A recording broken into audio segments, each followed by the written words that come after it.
പ്രധാനപ്പെട്ട ഉത്തരവാണ് ഡൽഹി റൌസ് അവന്യൂ കോടതിയുടെ ഭാഗത്തു നിന്നും വരുന്നത്. അരവിന്ദ് കെജ്രിവാൾ, മനീഷ് സിസോദിയ മാത്രമല്ല ആ കേസിൽ സിബിഐ രജിസ്റ്റർ ചെയ്ത കേസിലെ 23 പേരെയും ഇപ്പോൾ വെറുതെ വിട്ടിരിക്കുന്നു. അക്കൂട്ടത്തിൽ കെ കവിതയുണ്ട്, അതുപോലെ തന്നെ മലയാളിയായിട്ടുള്ള വിജയ് നായർ ഉൾപ്പെടെയുള്ളവർ ഈ 23 പേരുടെ കൂട്ടത്തിലുണ്ട് എന്നുള്ളതാണ് ഏറ്റവും സുപ്രധാനമായിട്ടുള്ള കാര്യം.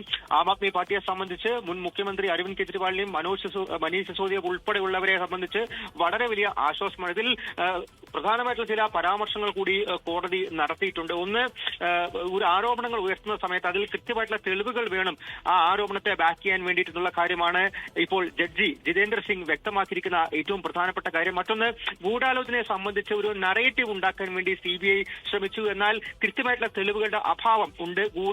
ക്രിമിനൽ ഗൂഢാലോചന തെളിയിക്കാൻ സാധിച്ചിട്ടില്ല എന്നുള്ള കാര്യം തന്നെയാണ് ഇപ്പോൾ എന്തായാലും കോടതി, റൌസ് അവന്യൂ കോടതി ചൂണ്ടിക്കാണിച്ചിരിക്കുന്നത്. ഈ കാര്യങ്ങളെല്ലാം ചൂണ്ടിക്കാണിച്ചുകൊണ്ടാണ് ഇപ്പോൾ ഈ കേസിൽ സിബിഐ രജിസ്റ്റർ ചെയ്ത കേസിലെ 23 പ്രതികളെയും വെറുതെ വിട്ടിരിക്കുന്നത് എന്നുള്ള കാര്യം കൂടി പറയേണ്ടിയിരിക്കുന്നു. നേരത്തെ ദിലീപ് കുമാർ സൂചിപ്പിച്ച പോലെ തന്നെ ഇഡിയുടെ കേസ് അവിടെ നിൽക്കുന്നുണ്ട്.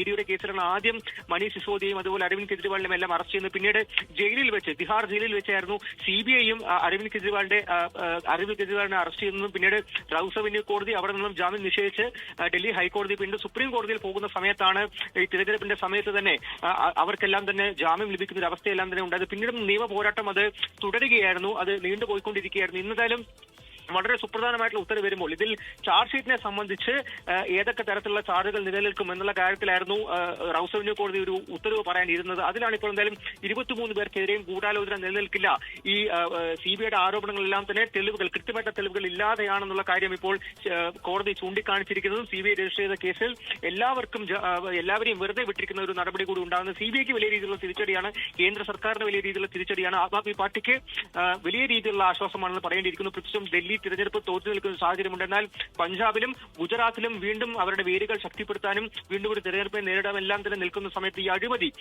ഈ മദ്യനയ അഴിമതിയിലായിരുന്നു അവർ കറപുരണ്ട് നിന്നത്. അതിൽ സിബിഐ രജിസ്റ്റർ ചെയ്ത കേസിൽ ഈ എല്ലാവരെയും അരവിന്ദ് കെജ്രിവാളിനെ ഉൾപ്പെടെ കുറ്റവിമുക്തനാക്കുന്ന സമയത്ത് അത് ആ പാർട്ടിക്ക് നൽകുന്ന ഊർജ്ജം അത് വളരെ വലുതാണ് എന്നുള്ള കാര്യം പറയേണ്ടിയിരിക്കുന്നു. ഇന്ന് രാവിലെ റൌസ് അവന്യൂ കോടതിയിലേക്ക് അരവിന്ദ് കെജ്രിവാളും മനീഷ് സിസോദിയ ഉൾപ്പെടെയുള്ള ആളുകൾ, ഈ പ്രതികളെല്ലാം തന്നെ എത്തിയിരുന്നു, നേരിട്ട് ഹാജരായിരുന്നു. അതിനുശേഷമാണ് എല്ലാവരെയും ഇപ്പോൾ കുറ്റവിമുക്തനാക്കിയിരിക്കുന്നത്. ഇതിൽ അരവിന്ദ് കെജ്രിവാളിന്റെ ഭാര്യയുടെ പ്രതികരണമാണ് ആദ്യമായി വന്നിരിക്കുന്നത്. സുനിത കെജ്രിവാളിന്റെ സത്യം ജയിക്കുമെന്നുള്ള കാര്യം തന്നെയാണ് സുനിത ഇപ്പോൾ വ്യക്തമാക്കിയിരിക്കുന്നത്.